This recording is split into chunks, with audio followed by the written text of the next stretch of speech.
All right, so continuing with our topic of coordination and response. Today, we're going to go ahead and we're going to specifically look at our sense organs. In sense organs, we have to basically talk about the eye. So, as you know, we have a lot of different sense organs in our body, right? Like we can have our eye is the one we're going to study, but we can also have the nose, we can have the tongue, we can have the air, we can have our skin. All of these are known as sense organs, right? Sense organs have receptors inside them that allow the transmission of your stimulus. So, eyes, for example, will convert light energy into electrical energy, electrical impulse. Your nose will convert your smell, your olfactory stimulus, into that's also chemical, into electrical impulses. The tongue will convert again when you talk about taste. Taste is all chemicals, so it will convert chemical stimulus into electrical stimulus.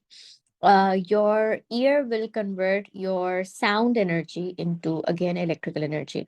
Your skin converts temperature, pressure, touch, pain, all of that into electrical impulses. So when we're going to talk about our when we're going to talk about our eye. Okay, so first thing that we have to talk about is we have to understand the structure of the eye. Along with the structure of the eye, we need to understand the pupil reflex and we need to understand the accommodation reflex. And obviously, we need to know about our retina. So give me 1 second. I'm going to first share with you guys the diagram of the eye. Hold on.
All right. So in our eye, we have different portions of the eye. I'm slowly going to go over the functions of each and every portion with you. So the outermost layer that you see on the eye, okay? The outermost layer of the eye is actually our sclera. The outermost layer that we see, this outermost layer is known as a sclera. Sclera, what is the sclera? I will write down the function of each and every part for you guys over here on the side. Sclera is the tough, white outer coating. The white coating or the white coating that surrounds the eye is your sclera, right? The sclera is usually clear. It doesn't have any pigment, it's clear. Okay.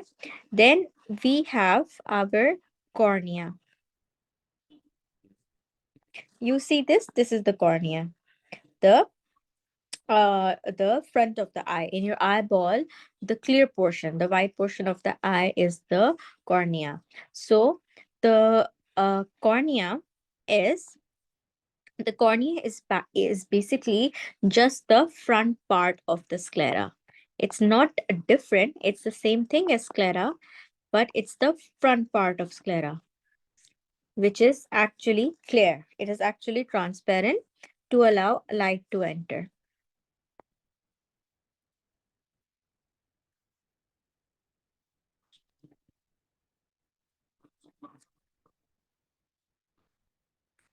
Then we have conjunctiva.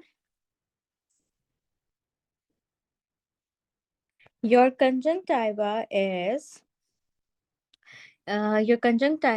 once again, it is a layer. Okay, it is a layer that we see on the very front of our eye. So if this would be our conjunctiva.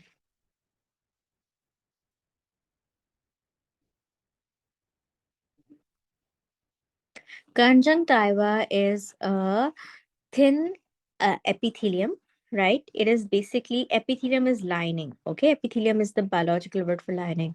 It is a thin lining that is found on the inside of the eyelids and the front of the sclera.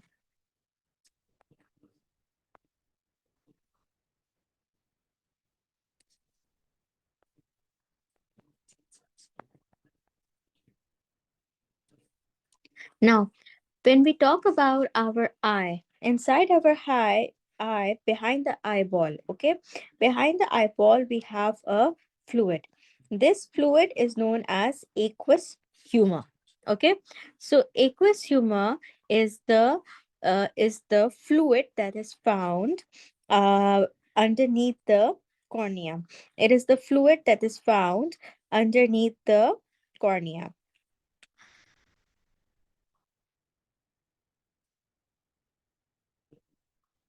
Okay, when we talk about cornea, by the way, the cornea has the function of refracting. If you guys have studied physics, you might have studied about refraction in physics. Refraction is bending of the light. So it will bend the light and help focus it.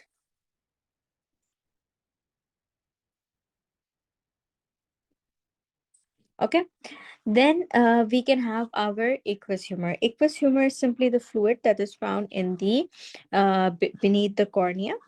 And then the important thing that we have is we have our iris and we have our pupil. Okay. Iris is the colored portion of the eye. Iris is the colored ring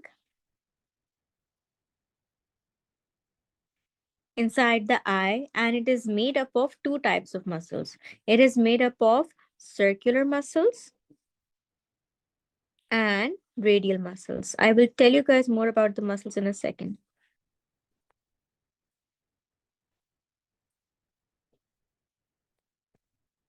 So circular muscles and radial muscles that help control the size of the pupil,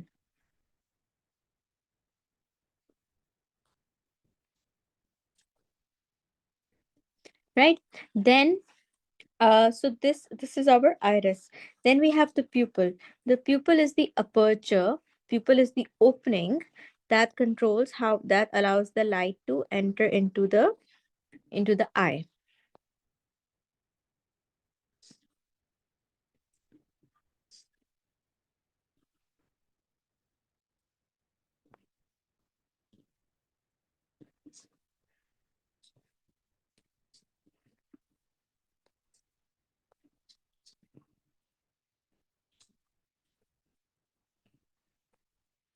right? Now, behind the pupil we have our lens. What is the function of the lens? The lens is a transparent, flexible structure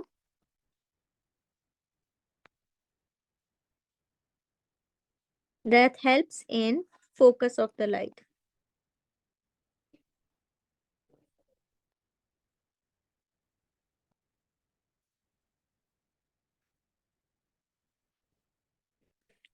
Okay.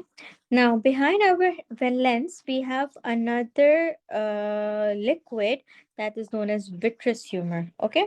So, this is, by the way, just to let you guys know, this is your, this is the iris. This in the center, this is the pupil. This is your lens. Okay. The lens is controlled by two muscles. What are the two muscles it is controlled by? It is controlled by ciliary muscles. This is the ciliary muscle. Okay. And it is controlled by suspensory ligaments. These are the suspensory ligaments. You guys should be able to label and identify. Okay.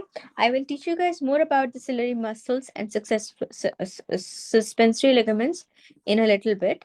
But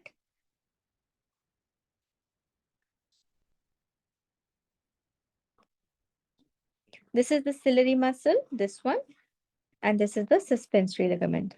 Then, along with all of this, we have something which is known as our retina.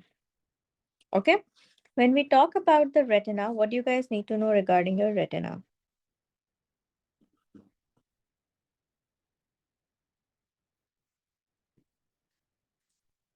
When we talk about a retina, so retina is a light sensitive layer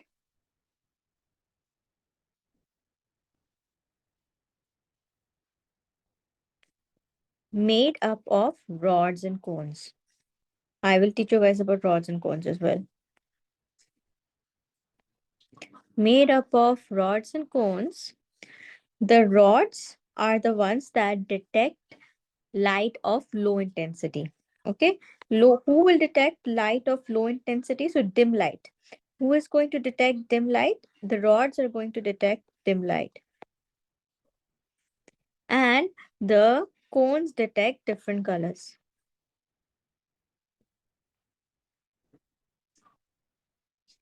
Right? The the the it's on our retina. Okay. Beneath our retina, you guys will notice that there is a black layer. Okay. This black layer that you guys can see over here, this is known as the choroid.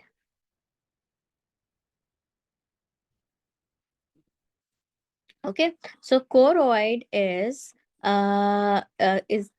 contains a black pigment. It contains a black pigment.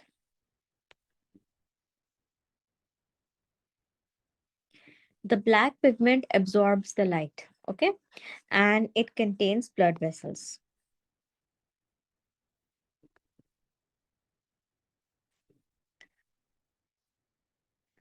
Then we have our optic nerve. Optic nerve will carry the nerve impulses from the retina to the brain.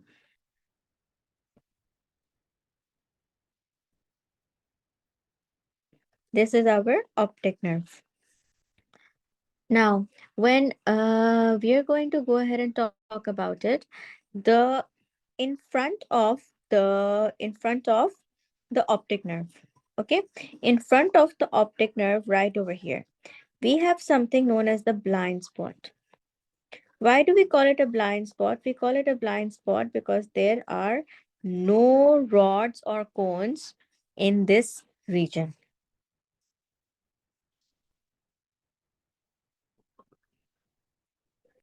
Where is it found? It's found in front of the optic nerve,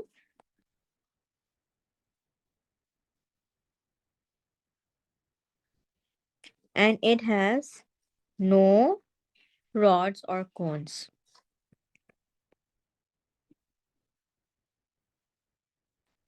Then,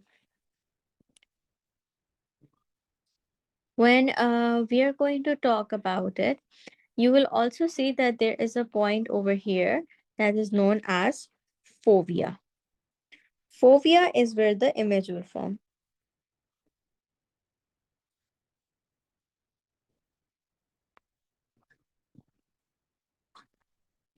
So these are the different structures of the of the eye that you guys should know about. You guys should know their labeling. Labeling is really important. More than the function, the labeling is very important because you guys will get a lot of questions where they will give you the diagram and they will ask you to label.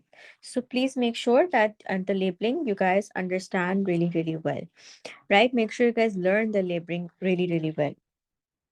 Now, the structure of the eye is important, but the structure of the eye, despite being important, is not what one of the major, this is not what comes more often.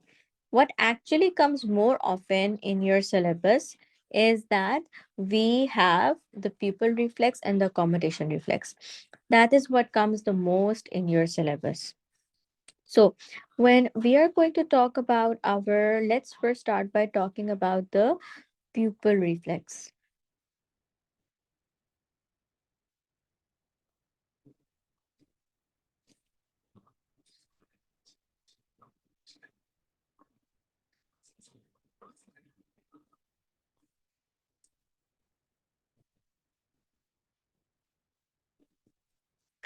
So, what happens in the pupil reflex? Let's take a look at that.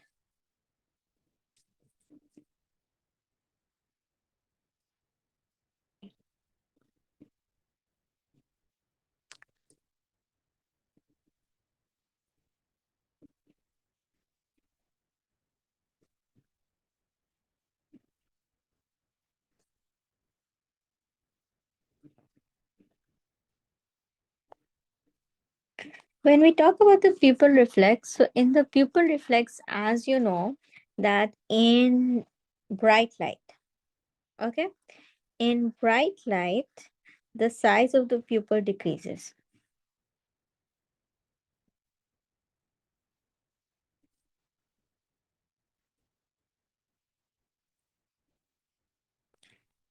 The reason the size of the pupil decreases because pupil is the opening that allows the light to pass through. So it will reduce the amount of light entering the eye.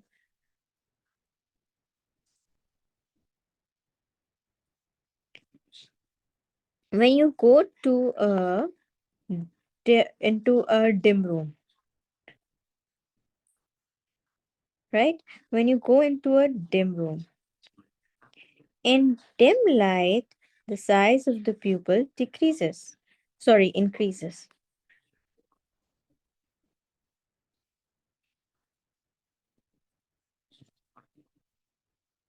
What does this do? This once again allows in controlling or increasing the amount of light that can enter into our eye. So we can see clearer, so we can see better. But how does the pupil actually do it? How does the pupil manage to do something like that? The way the pupil managed to do something like that is by using two types of muscles. We have ciliary muscles and we have radius muscles. Ciliary muscles and radius muscles are located where? They're located in the iris.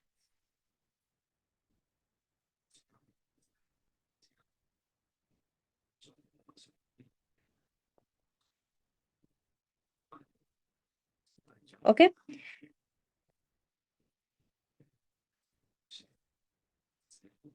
Here in the center of it, we have our pupil.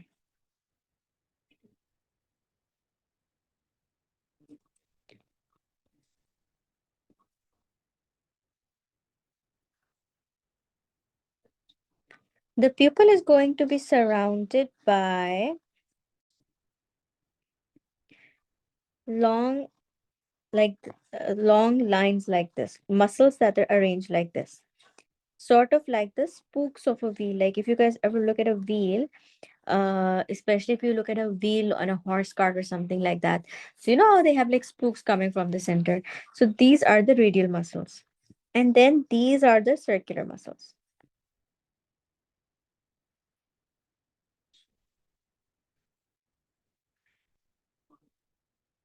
Okay.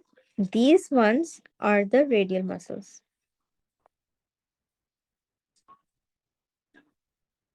And this one is the circular muscle. And this is inside the iris. Both of these are found where? They're found in the iris. This is the pupil. Okay. Now, when we talk about radial muscles and circular muscles, these type of muscles are known as antagonistic muscle. What are antagonistic muscle? Antagonistic muscles are muscles that act opposite to each other. Okay, antagonistic muscles are muscles that act opposite to each other.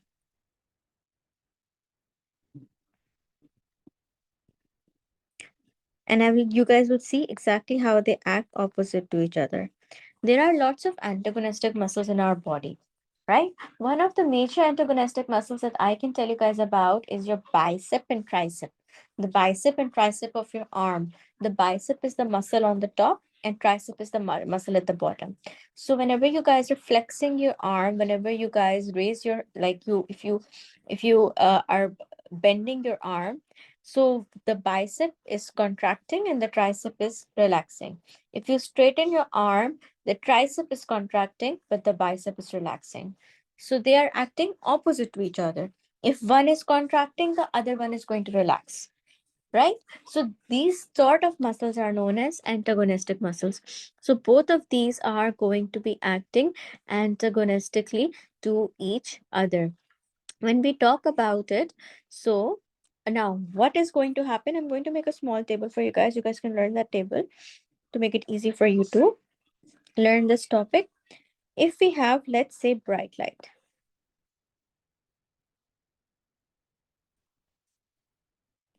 if the light is too bright, so what is going to happen? That it is going to cause contraction of the circular muscles. Okay, so circular muscles will contract.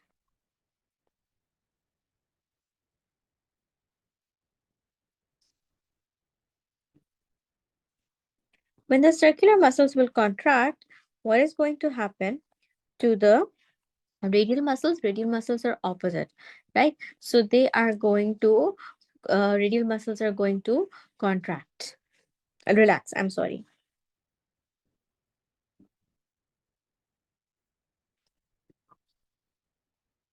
Right? So as a result, what will happen? The pupil will constrict. When the pupil becomes narrower, smaller, we don't say it becomes smaller. You can if you want to, but a better term is that the pupil is going to constrict. That's the final outcome. What if you have dim light? Everything will be exactly the opposite. In dim light, this the radial muscles will be the one to contract.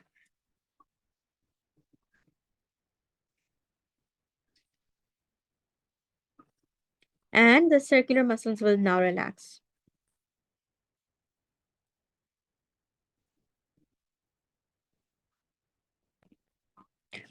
And as a result of this, the pupil will dilate. If the pupil becomes bigger, the pupil will dilate. So more light can pass through the pupil and we can see better, right? So this is what your pupil reflex is all about. So you guys should know the pupil reflex really, really well because you guys get questions on it. And another topic on which you guys get a lot of questions on is the accommodation reflex. What do we need to know about our accommodation reflex?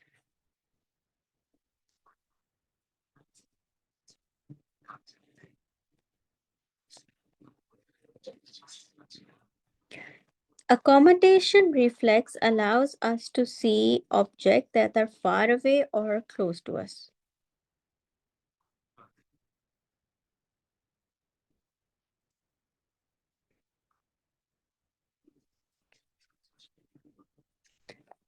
Allow light to focus on the retina because the image forms where? On the retina, especially on the fovea. The fovea is where it forms. So allow light to focus on the retina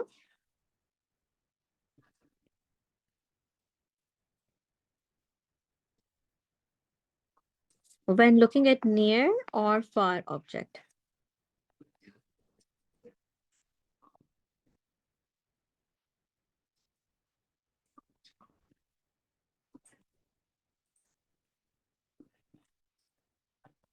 For to help us out with this, there are two muscles that are involved. The muscles that are involved in this are ciliary muscles,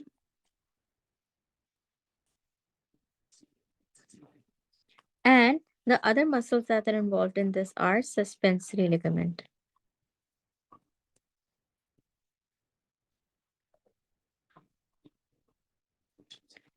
And the third thing that we require is we require a lens. Okay, so what is actually going to happen is this, that your in your accommodation reflex, once again, by the way, ciliary muscle and suspensory ligaments are antagonistic to each other. So what are we going to see? We are going to see that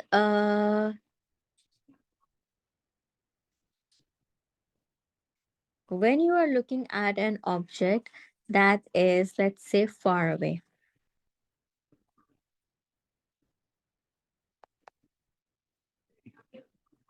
So when the object is far away from you, you don't need the light to refract that much because the light is coming from really far away. So you don't need it to bend that much because the why okay, you might wonder, Miss, why do we need to bend the light?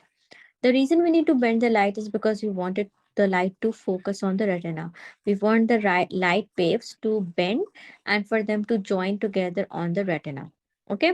So as a result, we have to we have to bend the light. That bending of the light is done with the lens. The lens will bend the light so that the light can focus on the retina. Now if you're looking at somewhere really far away, you don't need to bend the light that much, right? So what is going to happen, that if you're looking at an object far away, the ciliary muscle is going to be relaxed. Okay, ciliary muscle is relaxed.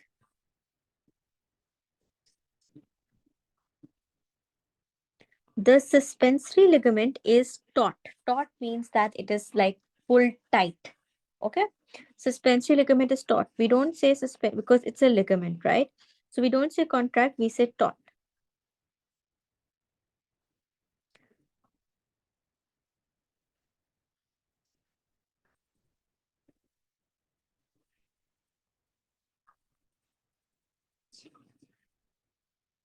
Right? As a result, what is going to happen? That your lens will become thin. When the lens will become thin, right? The lens is going to become thin. So it is going to bend. It's not going to bend the light that much. We don't need to bend the light that much because it's coming from far away. I will show you guys a diagram as well in a second and it will make a bit more sense then. Then, what if you're looking at an object that is close to you?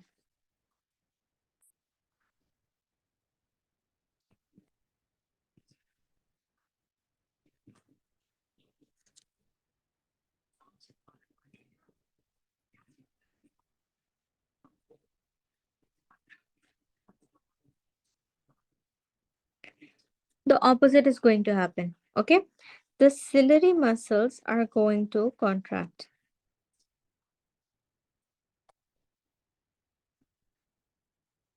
So when the ciliary muscles are going to contract, the suspensory ligament will become, it will lose that tension, it will lose that tightness, it will become slack or it will become loose. As a result, the lens will get thicker.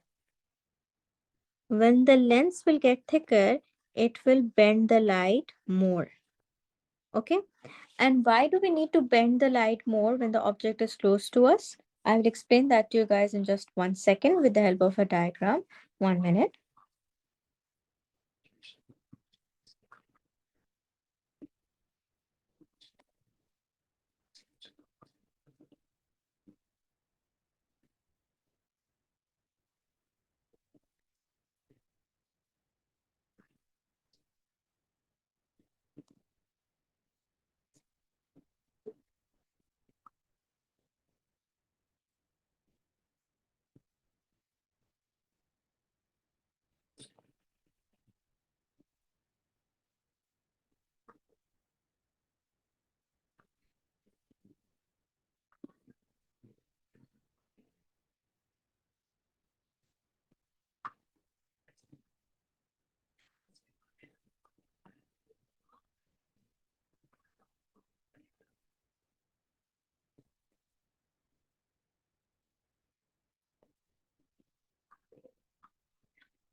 All right, so see, this is what I mean. If you're looking at an object that is close to you, so you see that the light is coming very close to the eye. Okay. Since the light is coming so close to the eye, we need to bend it more so that we can actually focus it on the retina and get the image that we want. Okay. So for that, the lens has to become fatter, for which the ciliary muscle will contract and suspensory ligaments will slacken. They will become loose. And the light is going to bend more. The lens will become fatter. The light is going to bend more and it will be able to focus on the retina, even though the light is coming from really close to our eye. In a faraway object, though, in a faraway object, it's the opposite. The light is coming from really far away. So we don't need to bend it that much to allow the eye to focus. So the lens will become thinner, ciliary muscle will relax, and the suspensory ligament will tighten. Now, in some people, the accommodation reflex is not working properly. When the accommodation reflex is not working properly, that is when we say that the person is suffering from nearsightedness, farsightedness, right? There's people who cannot see objects that are close, that are far away. So they need to wear glasses. There are people who cannot see objects close to them, like people who have they can't read without glasses. So that is due to failure of accommodation reflex. Okay, so for example, look over here.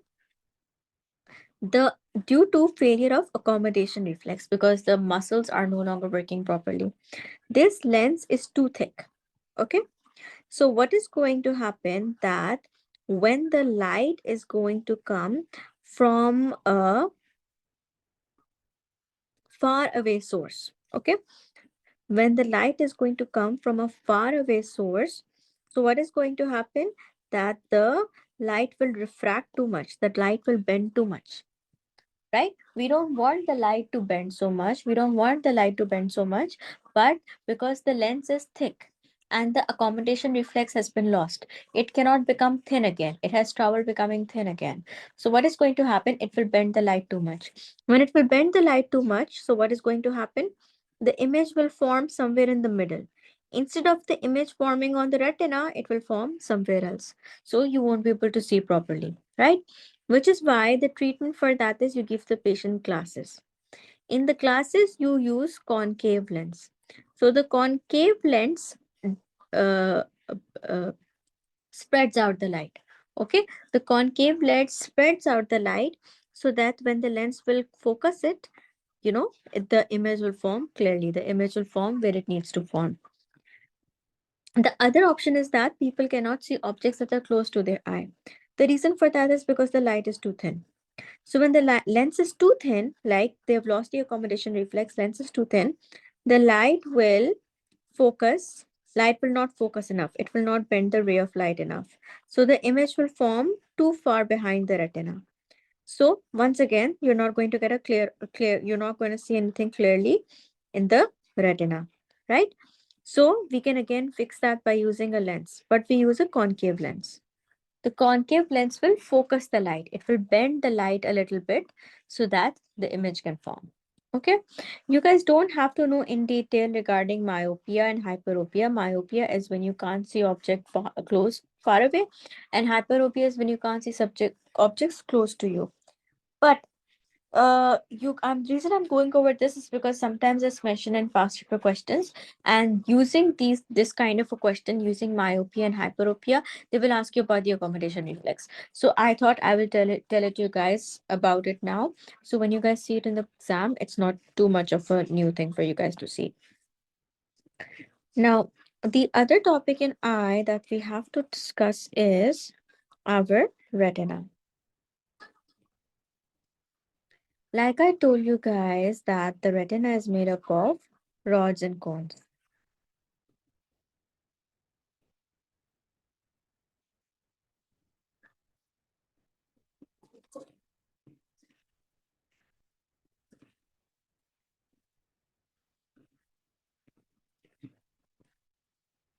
Retina is the where the image actually forms. Okay, so the retina is made up of rods and cones. You must be wondering what are rods and cones. They're just cells. Okay, they are light sensitive cells, cells that can detect light. They are, what are they? They're just light sensitive cells. Okay, the cones are able to distinguish color,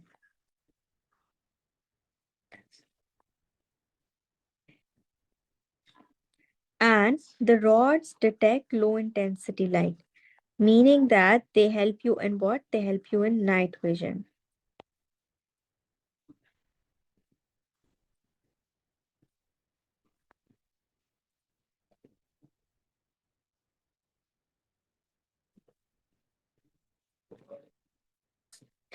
Now, there are three types of cone cells: red, green, blue. Red cone cell detects green red light, green detects green light, blue lets blue light, right?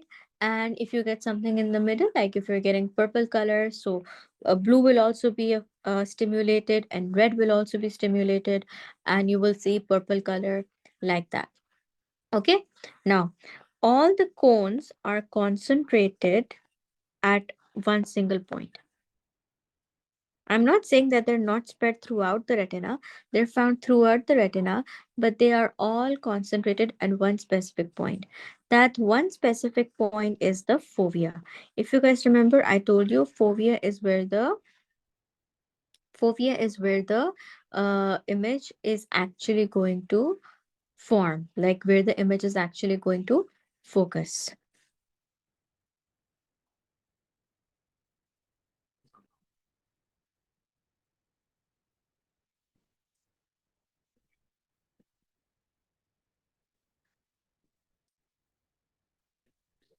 Right, so that is what you guys need to know regarding your retina. Is everything clear so far? Does anybody have any question, any part that's not clear, any part that's confusing? No, Al Johara, is everything all clear? Any confusion regarding anything? no. Okay. Now, this was what we had to do regarding our sense organs. So now we have finished the first portion of this chapter, which is your nervous system. In coordination and response, there are three things we have to cover. So we're done with nervous system. You guys should know about your nervous system, sensory neurons, motor neurons. You guys should know about synapses. You guys should know about the reflex arc. You guys should know about voluntary, involuntary. You guys should know about the eye, the function of the eye, the accommodation reflex, the pupil reflex, and all the different parts of the eye. Okay. Now, the next portion of the topic that we have to cover, and that is really, really important, is we have to study about the hormones. Now, the hormones that we're going to go over are your hormones like insulin, right? Like glucagon, all of those. Okay. We are also going to study more hormones when we do the topic of reproduction. But obviously, in those, we're going to be talking about reproductive organs or reproductive hormones. Over here, I'm going to discuss with you guys what? I'm going to discuss with you guys the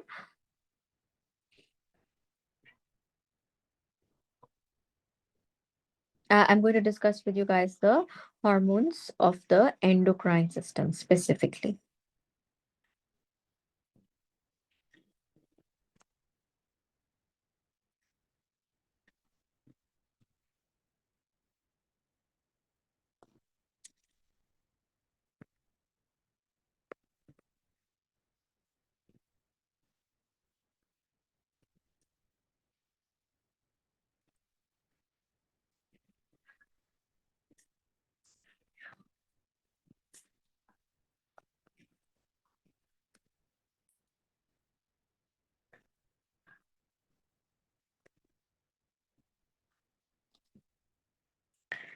When we talk about our endocrine system, okay, so our endocrine system is made up of special glands that we call the endocrine glands.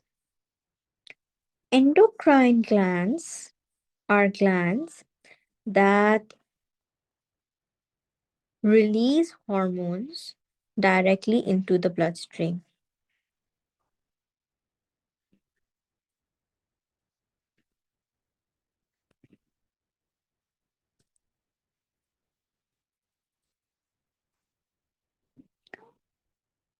Sorry, guys, let me reshare the whiteboard closed.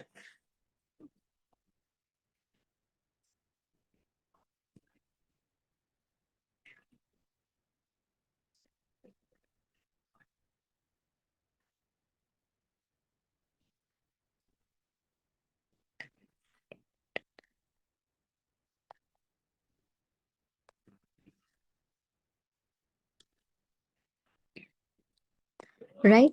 So, when we are going to talk about it, what hormones do we need to discuss? Okay. To understand this, first let's go over the different endocrine glands of our body. Let me share with you a diagram. One second.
All right. So these are the different endocrine glands that we have to talk about.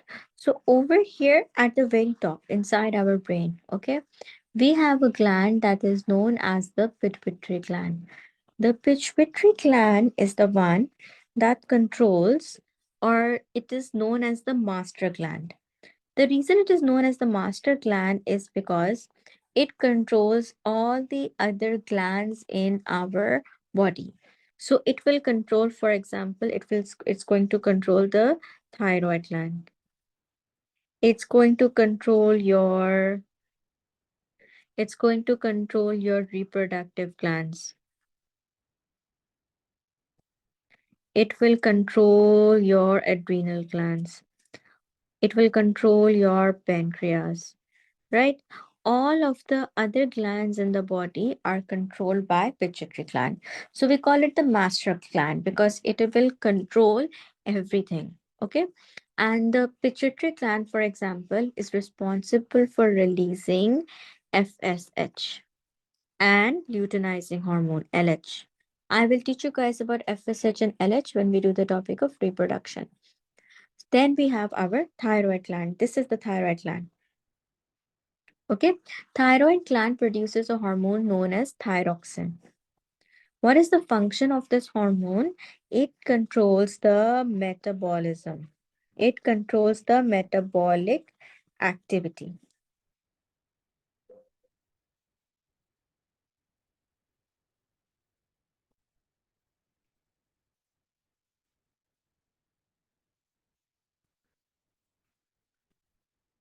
It controls the metabolic activity, such as the speed of cell respiration. It controls our activity. It controls, skeletal growth, all of that.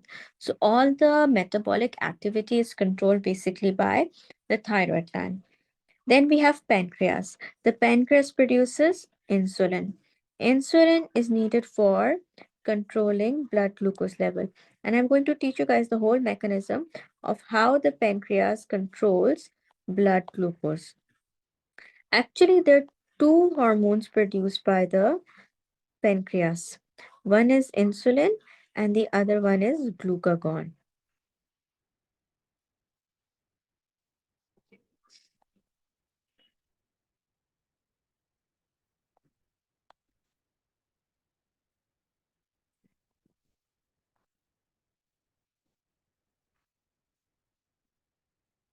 Right? Glucagon and insulin both have the same function, that they are going to be controlling blood glucose level. Then we have the testes. In the men, the testes produces testosterone, which is a reproductive hormone. In females, we don't have testes, we have ovaries. The ovaries produce estrogen, and progesterone is another hormone that is produced by the female reproductive system. We will study about testosterone and estrogen and progesterone, FSH, LH, all of these we are going to study when we do the topic of reproduction. Then we have adrenal gland. Adrenal gland produces adrenaline. Adrenaline is the fight or flight hormone.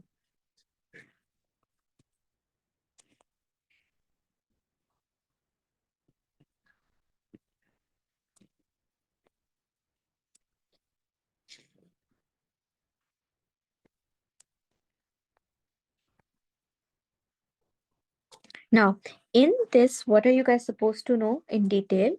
You guys don't have to know about the thyroid in detail as such. You guys need to know about the pancreas, insulin, glucagon, you should know. And you should know about the adrenal gland. Okay. You're also expected to know about the reproductive hormones, but not in this chapter. That is related to the topic of reproduction. In this chapter, you are going to be asked about the pancreas and about the adrenal gland. Okay. You should have a small idea about the pituitary and the thyroid gland, but don't have to study it in any detail. Okay, so let's talk about the adrenal gland.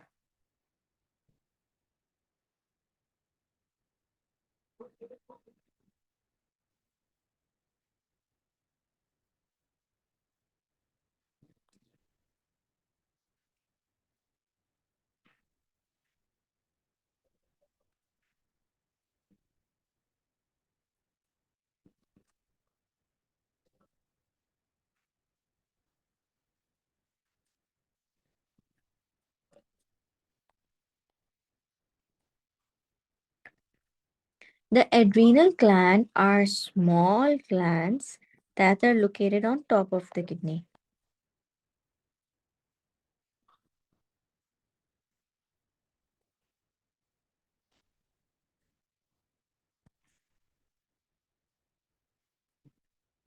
Now, inside the adrenal gland has different parts. Okay, if you guys decide to, pursue this sciences, if you decide to study medicine later on after your, for graduation, so you'll study that the adrenal gland actually produces a lot of the hormones. Okay, we are just studying one.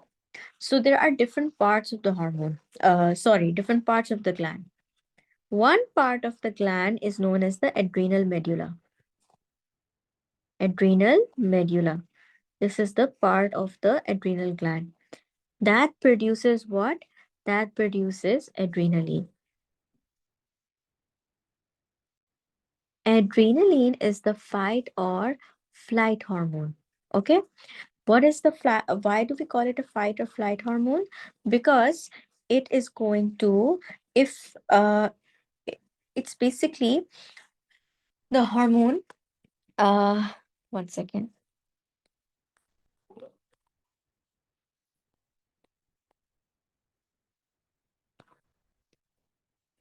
The reason it's called the fight or flight hormone is because it is going to,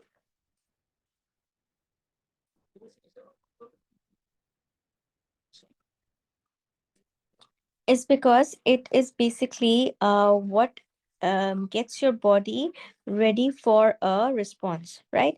So, for example, if you are in any kind of danger, it doesn't just have to be physical danger, it can be, anything. You're nervous, you are worried, you're stressed out, you are not, like you're worried about the exam, you're nervous about the exam. So, all of that is actually s- uh, controlled by the adrenal gland. Okay, so when you're worried about your exam and you're stressed out and you're panicking, your heart rate increases, you start breathing faster, you feel sick and you feel woozy, right? That is all your adrenal gland that is being hyper active, that is making you feel all of those. So it's basically getting your ready body ready, right? Like we have to be ready. Either we have to fight or we have to make sure we are able to run away. So this is just a response of your body to keep you safe, basically. Okay, and even though like when you're going for exam or something, technically you're not in danger, but you still get stressed out and worried about how to so your body takes it as a fight or flight response. Now, what are the exact function of the adrenaline hormone? You guys should know that. You guys should know the exact function of the adrenaline hormone, and you guys should know exactly how the adrenaline hormone does its job. Now, for this, I have a table with me. I'm going to share that table with you guys. 1 second. I have a table with me to make it easy for you guys. So you don't have to, learn like a whole paragraph. You guys can just learn this table, and hopefully it's going to be easy for you guys to.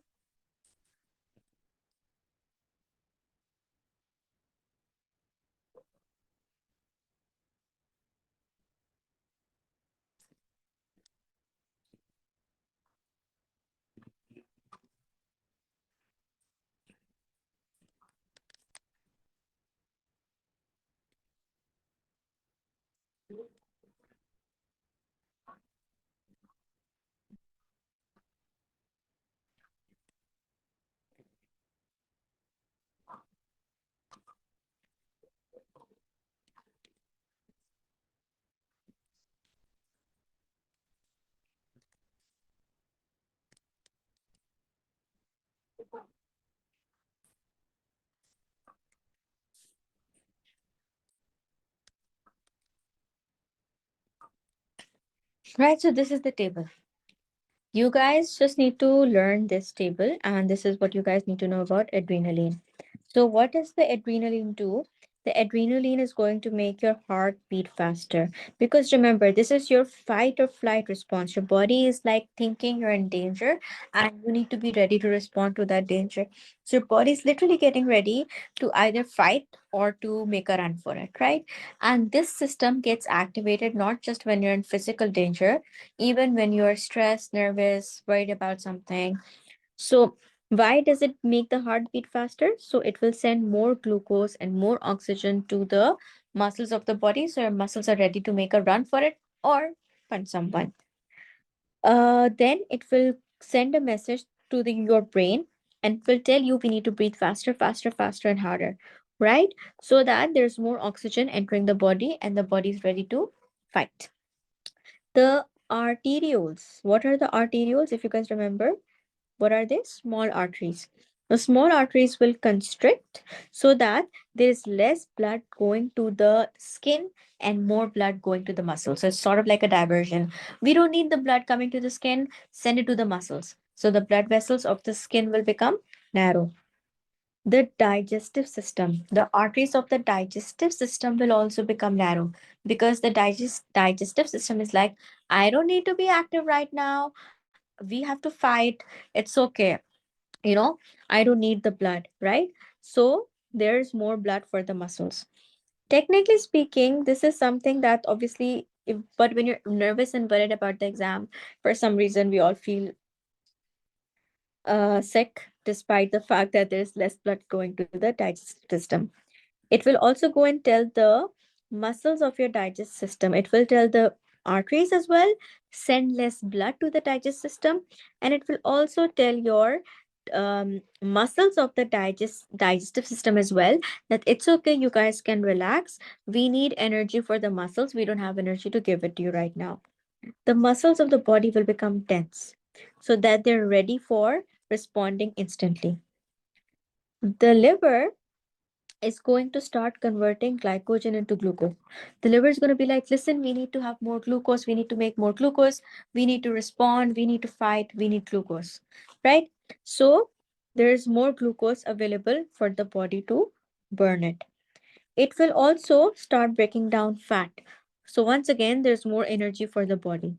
Okay, so this is the table that you guys can learn to make it easy for you guys to remember how the adrenaline hormone functions. So this is the function of the adrenaline hormone. Is everything clear so far? Does anybody have any question, any part that was not clear, or any confusion regarding anything? No. Al Johara, is everything all clear? Yes. Perfect. All right, guys. So we're going to stop it over here for today. And in our next class, we're just going to go over insulin, glucagon, our homeostasis, and then we are going to, inshallah, finish this topic in our next class. Okay.